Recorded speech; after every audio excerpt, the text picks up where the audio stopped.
안녕하세요. 오늘은 프랑스 혁명에 대해 알아보겠습니다. 우선 프랑스 혁명에 대해 알아보고 그 후에 나폴레옹 시대에 대해 알아보겠습니다. 첫 번째로 프랑스 혁명에 대해 알아볼까요? 18세기 프랑스는 절대 왕정과 불평등한 신분제가 유지되고 있었습니다.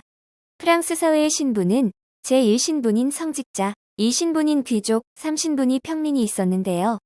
성직자와 귀족은 전체 인구의 2%에 불과하였지만 많은 토지를 소유하고 세금을 면제받는 특권을 누리며 권력을 독점하지만 나머지 98%인 평민은 각종 세금에 시달렸지만 정치적 권리는 거의 없었습니다.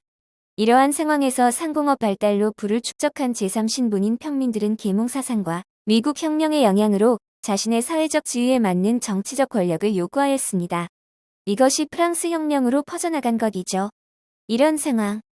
당시에 전쟁과 왕실에 사치고 국가 재정이 약화되자 루이 16세가 전국 신분회를 소집하였습니다.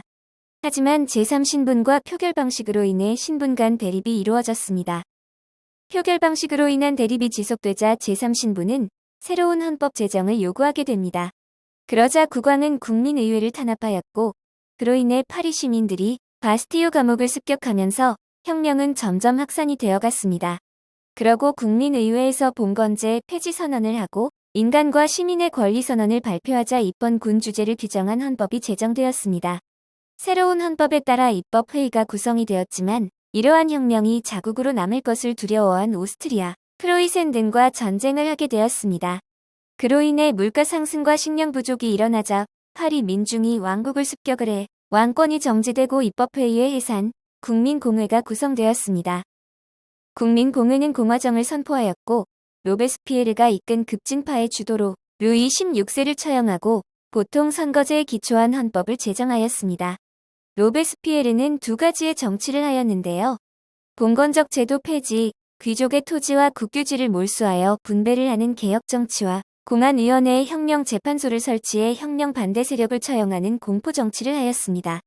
하지만 공포정치에 대한 국민의 불안이 커지자 온건파가 로베스피에르를 처형하면서 총재정부가 수립되었습니다. 하지만 총재정부가 수립되었음에도 국내외의 혼란이 계속되자 나폴레옹이 쿠데타를 일으키면서 나폴레옹의 시대가 시작하게 되었습니다. 나폴레옹은 총재정부를 무너뜨리고 통령정부를 수립해 대1통령에 취임하였습니다.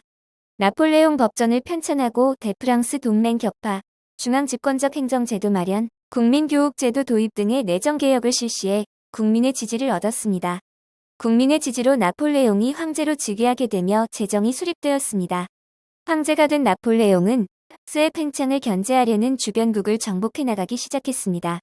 처음에 오스트리아, 프로이센 등을 격파해 유럽 대륙을 장악하였지만 해전에서는 영국에게 패하게 되었습니다. 그러자 나폴레옹은 영국을 이기기 위해 대국 봉쇄령을 선포하였습니다. 하지만 이를 어기고 러시아는 영국과 무역을 계속하자 러시아 원정을 나섰습니다. 하지만 러시아의 추위에 못 이겨 참패하게 되고 대프랑스 동맹이 공세를 강화해 프랑스를 격파하자 나폴레옹은 몰락하게 되었습니다. 나폴레옹은 결국 몰락하였지만 전쟁 과정에서 유럽 전역에 프랑스 혁명의 이념인 자유주의와 민족의 단결을 주장하는 민족주의가 확산되었습니다.